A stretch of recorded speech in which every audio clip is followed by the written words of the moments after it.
नमस्कार. मी ॲडव्होकेट गायत्री जामनस्कर. आपण domestic violence act 2005 माहिती घेत आहोत. तर या कायद्याचं महत्त्व आता आपण समजून घेऊ.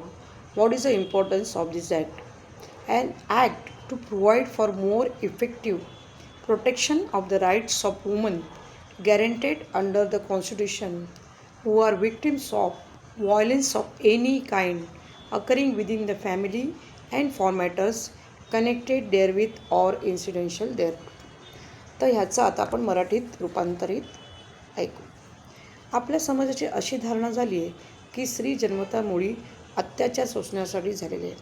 अशा प्रकारच्या दृष्टिकोनाला गरीब, श्रीमंत, जात, धर्म, पंथ, ग्रामीण, शहरी, नोकरी करणारी, नोकरी न करणारी असा कुठलाही अपवाद नाही.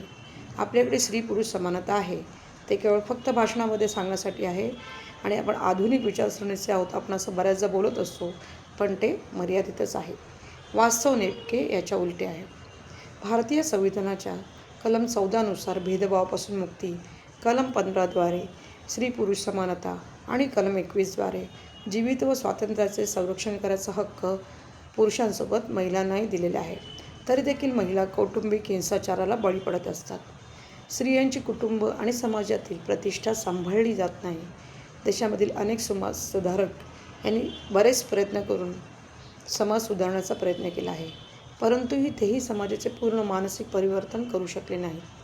समाज परिवर्तन करण्यासाठी केवळ प्रबोधनच पुरेसे नाही, तर कायदे देखील तेवढेच महत्त्वाचे आहेत.